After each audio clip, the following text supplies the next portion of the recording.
പാലത്തായി പീഡനക്കേസ് മറ്റു പീഡനക്കേസുകൾ പോലെയല്ല എന്ന് ബിജെപി മുൻ സംസ്ഥാന അധ്യക്ഷൻ കെ സുരേന്ദ്രൻ. പാലത്തായി കേസിനു പിന്നിൽ പലതും നടന്നിട്ടുണ്ട്. വെളിപ്പെടുത്തേണ്ട സമയത്ത് വെളിപ്പെടുത്തുമെന്നും കെ സുരേന്ദ്രൻ പറഞ്ഞു.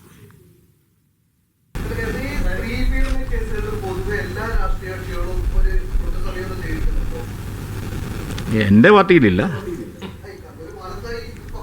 പാലത്തായിൽ നടന്നത് എന്താണെന്ന് നിങ്ങൾക്കറിയില്ലേ? അതിഭീകരമായിട്ടുള്ള, കേരളത്തിൽ ഒരിക്കലും അങ്ങനെ ഒരു കേസ് റിപ്പോർട്ട് ചെയ്തിട്ടുണ്ടോ എന്ന് എനിക്കറിയില്ല. ആ കേസ് അന്വേഷണം നടത്തിയ എല്ലാ ഉദ്യോഗസ്ഥരും അതിൻ്റെ വിശദാംശങ്ങൾ ധൈര്യപൂർവ്വം പൊതുസമൂഹത്തിൽ പറഞ്ഞിട്ടുണ്ട്. അല്ല, അതായിക്കോട്ടെ, അല്ല ഞങ്ങൾ പിന്നെ അതിനൊന്നും പറഞ്ഞിട്ടില്ലല്ലോ. പക്ഷെ ആ നടപടി എന്നിട്ട് CPM-നെ ഞാൻ പറയട്ടെ, CPM-ൻ്റെ നേതാക്കന്മാർ തന്നെ പറഞ്ഞിട്ടില്ലേ ആ കേസ് എങ്ങനെയാണ് അതിൻ്റെ വഴിത്തിരിവുണ്ടായത് എന്നെല്ലാം ഇവിടെ എല്ലാവർക്കും അറിയാം. അതിൻ്റെ പിന്നിൽ ആരൊക്കെ പ്രവർത്തിച്ചു എന്നുള്ളത് ഞങ്ങൾക്ക് നന്നായിട്ടറിയാം. അത് പിന്നെ കോടതി വിധി വന്നു. ഞങ്ങൾ മാർക്സിസ്റ്റുകാരെ പോലെയല്ല, ജഡ്ജിക്കെതിരെ പറയുന്ന പണിയില്ല.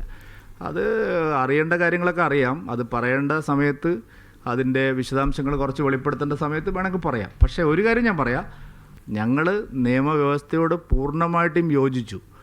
കോൺഗ്രസിനെ പോലെ ഒളിപ്പിച്ചിട്ടില്ല, ഒന്നും ചെയ്തിട്ടില്ല.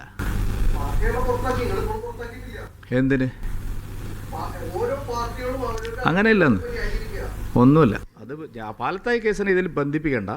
അത് ബന്ധിപ്പിക്കുമ്പോൾ എനിക്ക് പലതും എനിക്ക് അതിൽ ഒരുപാട് കാര്യങ്ങൾ അതിൽ പറയാനുണ്ട്. ഞാനത് പറയാൻ ആഗ്രഹിക്കുന്നില്ല ഇപ്പോൾ. പിന്നെ പറയാം അത്.